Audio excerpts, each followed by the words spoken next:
자, 모두들 반갑습니다. 강태공입니다. 자, 금일은 이 제약바이오에 관련된 이야기를 좀 해보려고 해요. 실질적으로, 마이너스 99%까지 하락하면서, 적어도 이 마이너스 90% 회복하려면은 10배는 올라가야겠죠? 그래서 정말로 이게 작전하기 직전이지 않을까 좀 생각해보는 주식이 있어서, 오늘은 이 해당 주식을 좀 소개시켜 드리려고 방송을 하는 거니까 참고하시면 좋을 것 같다라고 좀 말씀드리면서 오늘의 방송을 시작해 보도록 하겠습니다. 방송 전 늘 말씀드리는 여러분들의 좋아요, 구독하기, 댓글까지는 너무나 많은 힘이 된다라고 말씀드리면서 방송 시작해 보도록 할게요. 자, 일단은 자, 보면 알겠지만 뉴욕 증시를 좀 먼저 보고 가도록 할게요. 현재 뉴욕 증시 같은 경우는요, 현재 나스닥은 뭐 상승 마감했고요. 다우지수도 살짝 뭐 소폭 하락하긴 했지만, 뭐 엄청난 상승과 하락이 나왔다라기보다는 그냥 거의 보합 구간이었다라고 사실상 보면 좋겠죠, 보합. 자, 그리고 보면은 뭐 엔비디아가 상승해 주기도 했고요. 뭐 테슬라도 좀 상승하면서 전체적으로 등하락하는 종목들이 골고루 나와주는 추세였습니다. 그러니까 뉴욕 증시는 지금 제가 어제도 얘기했던 좀 불안정한 모습이다라 보시면 좋을 것 같고요. 특히나 지금 뉴욕 증시가 이렇게 불안정할 수밖에 없는 이유는 현재 뭐 시장에서 봤을 때 뭐라고 이야기하느냐? 지금 급등하고 나서 사실상은 지금 숨고르기가 나온다. 최근에 너무 단기간에 급등했기 때문에 지금 숨고르기 때문에 상승폭이 제한된다라고 뭐 이야기를 해요. 그래서 뭐 3대 지수는 혼조세로 마감했다라고 이야기하는데 사실상 이거는 숨고르기가 아닙니다. 제가 어제도 얘기했던 뭐다. 지금은 리스크가 굉장히 사실은 큰 불확실성한 자리다. 오히려 조정의 자리다. 라고 볼 수 있는 게 뭐냐고 하면은 뉴욕 증시가 사실상은 굉장히 어제 같은 경우는 긍정적인 뉴스가 많이 나왔어요. 트럼프 대통령이 이제 카타르에서 뭐 했습니까? 약 1678조에 달하는 이제 합의에 서명하면서 사실상 엔비디아 같은 경우도 그렇고 이 빅테크 기업들 이런 큰 기업들이 이런 이 수출 계약 관련되는 이야기가 나오면서 거기에 대해서 급반등을 했거든요. 그러니까 아까 엔비디아의 4% 상승도 이런 뭐예요? 최소의 경제 교류에 따른 이런 반사이익 때문에 나왔다라는 거예요. 근데 중요한 건 뭐냐고 하면은 그럼에도 엔비디아가 4% 급등하고 테슬라가 상승하고 이제 빅테크 기업들이 크게 상승을 했음에도 오히려 나스닥의 상승폭은 둔화될 수밖에 없었던 이 숨고르기라고 표현하는 이유는 무엇 때문이냐? 지금 가장 큰 문제는 이거죠. 어제도 얘기했지만 금리 인하에 대한 시기가 계속해서 늦춰지고 있다라는 거예요. 그러니까 지금 시장이 뉴욕 증시 같은 경우는 굉장히 리스크를 가져가는 게 뭐 때문이다 했습니까? 자, 보면 알겠지만 지금 이미 관세 리스크로서 무너뜨렸던 자리는 다 회복을 했다라는 거예요. 그러니까 지금 이 고점을 뚫으려면 뭐가 나와야 된다? 과거 이 고점을 만들었던 금리 인하라는 모멘텀이 나와야 되는데 그 금리 인하라는 모멘텀과 멀어지니까 뭐하고 있다? 지금 상승폭이 둔화될 수밖에 없다라는 겁니다. 사실상 과거의 고점까지는 이제 나스닥이 한 4%, 5%만 올라가면 과거의 고점을 돌파하게 돼요. 근데 그걸 돌파하려면 금리 인하 모멘텀이 나와줘야 되는데 이게 안 나오니까 당연히 뭐 하게 된다? 하락으로서 지금 압력이 가해지는 거죠. 그러니까 나스닥 차트 같은 경우는 숨 고르는 게 아니라 전형적인 지금이 이제 이슈 부재, 과거 금리 인하라는 이슈가 사라지면서 이슈 부재와 함께 저항을 맞게 되는 조정 초입 구간의 리스크를 가지고 가는 구간대다라고 보셔야 돼요. 그렇기 때문에 실질적으로 우리나라 증시 같은 경우도 제가 어제 얘기했지만 조정이 나올 확률이 굉장히 높으니까 조심하라 했죠. 왜? 우리나라 증시도 금리 인하에 대한 기대로 올라갔던 구간까지 다 끌어올렸으니까. 그래서 지금 우리나라 증시 같은 경우는 뉴욕 증시가 이렇게 뭐 계속해서 호재가 나온다 하더라도 올라가지 못하는 거예요. 어제 같은 경우는 사실상의 금리 인하, 뭐 관세 전쟁 철회 이런 관세 전쟁에 대한 이 리스크 해소보다는 어제 같은 경우는 미국 증시는 아까 얘기했다시피 다른 기업들 간에 뭐가 됐다? 다른 기업들 간에 이제 뭐 이 계약 체결 이런 것들이 나와서 끌어올렸기 때문에 그게 우리나라랑은 아무 상관없잖아요. 그러니까 오히려 조정이 나오는 모습이다. 자, 그럼에도 보면은 외국인들은 매수세가 들어오고 있어요. 외국인들 매수세 들어오고 있고 기관의 매도세로 좀 이제 압력이 가해졌습니다. 그러니까 지금 시장이 상승을 하려면은 우리 뭘 기다려야 되느냐? 금리 인하라는 모멘텀이 나오지 않은 상황에서는 시장의 강한 상방 흐름이 나오기는 어렵다라는 거예요. 대신에 금리 인하라는 모멘텀이 나왔을 때 뭐 할 수 있다? 시장이 정말 말도 안 되는 가파른 상승을 만들어낼 수 있기 때문에 오히려 금리 인하라는 이 모멘텀을 기다리면서 우리가 저가 매수의 기회로서 잡아볼 수도 있겠죠. 그래서 제가 이 제약바이오를 여러분들에게 얘기하는 건 뭐냐고 하면은 예전부터 금리 인하의 대표 수혜가 뭐였습니까? 바로 제약바이오였어요. 실질적으로 최근에 이제 보면 알겠지만 최근에 아까도 얘기했지만 외국인들의 수급이 지속적으로 들어오고 있는데 외국인들은 어디로 시선을 돌리고 있다? 지금 제약바이오로서 눈을 돌리면서 왜? 금리 인하만 다가와 준다고 하면은 제약바이오가 가파르게 올라갈 거 뻔하기 때문에 그래서 오히려 지금 이렇게 조정 주고 빠지고 저가에 있는 제약바이오가 저가 매수의 기회이기 때문에 외국인들은 매집을 한다는 거겠죠. 그래서 지금 이제 이 주요 임상 결과 공개 뭐 이런 것들도 앞두고 있기 때문에 제약바이오 관련되어 있는 기업들로 기대감이 반영되고 있고요. 특히나 한국을 포함한 주요국들의 금리 인하와 함께 이제 금리 인하 모멘텀도 있고 이 도널드 이제 트럼프 2기 행정부의 최근에 이제 약간 인하 관련되어 있는 계속해서 압박가하고 있잖아요. 이런 부분도 이제 결국엔 제약바이오의 호재가 될 것으로 본다라는 거예요. 그래서 시장에서는 빠른 시일 내에 다시 한번 제약바이오주의 열풍이 불 것으로 예상된다고 보고 있기 때문에 오히려 지금 여러분들이 매수를 하고자 한다라고 하면 제약바이오가 굉장히 괜찮을 수도 있다라고 보고 있는 거고 특히나 이제 우리나라가 이제 공매도가 재개가 됐었잖아요.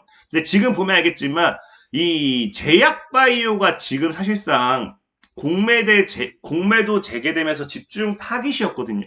근데 중요한 건 뭐다? 이 제약바이오주들이 공매도 집중 타깃이라는 거는 금리 인하 전까지 사실 못 올라간다라고 보는 거거든요.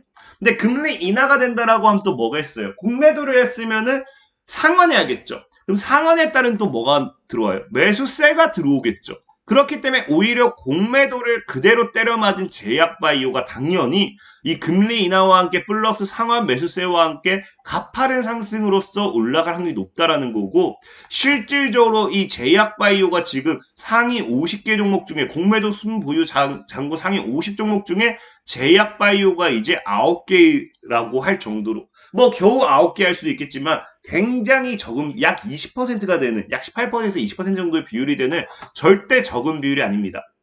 그러면서 지금 또 뭐 한다? 이런 공매도로 찍어 누르면서 저가 매수에 대한 기회도 노려볼 수 있는데 실질적으로 이게 작전으로도 연결될 수 있는 게 뭐 때문이다? 시장에선 얘기하죠.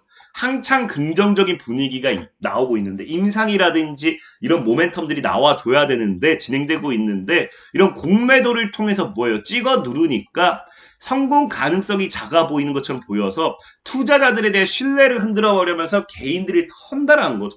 그러니까 최근에 이런 공매도를 활용한 개인 털기까지 나와줬다라고 하면은 이제 이 개인까지 털렸으니까 거래가 재개됐을 때는 이 금리 인하와 거래가 재개죠. 그 금리 인하와 함께 공매도에 대한 상황과 함께 개인 물량 털어버리고 진짜 점점점 랠리로 갈 수 있는 게 제약바이오 업종에서도 나올 수 있다.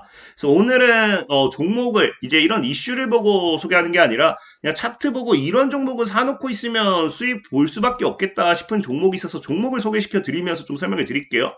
그래서 오늘 소개시켜 드릴 종목은 엔젠바이오예요. 보다시피 지금 3만원대 있던 게 지금 1,000원까지도 밀렸었습니다. 그러니까 이게 지금 시가총액 300억인가 400억밖에 안 해요. 그러니까 이게 개쓰레기 뭐 잡주다라 할 수도 있는데 지금 뭐 거의 99% 밀렸으니까 300억인 거지 과거에 이 당시에는 얼마예요? 충분히 2, 3천억은 했었겠죠. 그러니까 지금 사실 시장에서 시가총액 1,000억 이하다라 해서 많은 사람들이 쓰레기 잡주라고 표현하는데 실질적으로 우리가 코로나 이후에 증시가 무너지고 하면서 1,000억을 깨버린 기업들이 굉장히 많이 나왔지 그 기업이 나쁘다라고 할 만한 기업은 사실 많이 없습니다. 많이 없고 다만 이제 개인 투자들이 서학개미로 전환하면서 이 서학으로 넘어가면서 이 매도 물량이 나오면서 상대적으로 시총이 많이 낮아지는 부분이겠죠. 어쨌든 그러다 보니까 뭐 여러분들이 흔히 얘기하는 뭐 저가 스모켓 종목이다라 할 수 있겠지만 최대 주주가 약 20% 정도 지분을 보유할 만큼 어쨌든 대주주 지분도 어느 정도 확보한 상태다 보시면 좋을 것 같고요. 다만 이게 많은 분들이 이제 실적 보면 또 실적 보고 이 쓰레기라고 할 수 있어요. 근데 사실 제약바이오 업종은 제가 전부터 얘기했지만 실적이 좋은 기업은 거의 많이 없습니다. 여러분들이 좋아하는 대다수의 제약바이오 찾아보면은 정말 튼튼한 기업, 정말 엄청 이 고가의 우량한 기업을 제외하고는 보통 테마주 열풍으로 엮인 이 제약바이오 기업들은 거의 다 적자다. 왜? 연구개발 비용이 많이 들어가니까 라고 좀 보시면 좋을 것 같고, 다만 엔젠바이오 같은 경우는 기술 특례 상장이에요. 그래서 5년 동안의 실적 문제로 막 상장 폐지될 이유도 없겠죠. 이유도 없을 뿐더러 이 영업이익이 적자폭이 커지는데 문제는 뭐냐? 지금 보다시피 부채가 지속적으로 줄어요. 부채도 줄어드는데 자본 총계는 증가했습니다. 그러니까 굉장히 재무적으로 사실상 영업이익이 적자임에도 비해서는 굉장히 긍정적으로 안정적으로 운영되고 있다라고 보시면 좋을 것 같고, 특히나 이 엔젠바이오 같은 경우는 지금 실적이 안 좋기 때문에 오히려 우리가 기대해 볼 수 있는 건 뭐냐고 하면은, 자 보면 알겠지만 엔젠바이오가 지금 흑전을 목표로 하고 있어요. 그러니까 적자였던 기업이 흑자 전환하게 되면은 주가에 또 가파른 상승을 기대해 볼 수 있잖아요. 근데 보면은 실질적으로 뭐라고 하냐, 이게 올해 당장 5월 10일 3일 전에 3일 전에 기사예요. 뭐라고 하느냐, 엔젠바이오 AI를 매각할 거래요. 그래서 흑자전환 목표가 기대된다 하는데, 실질적으로 미국 정밀 의료기업 야트리바이오에 매각이 될 예정이고요. 여기서 보면은 비용 효율화를 도모해서 올해 흑자전환하는 게 목표라고 하는데, 이게 무슨 말이냐, 이 엔젠바이오 AI라는 기업이 투자 비용이 그동안 너무 많이 들어간 거야. 그러니까 비용이 감당이 안 된 거야. 이 투자 비용 때문에 실질적인 성과는 없고 적자 폭만 계속 커지는 거죠.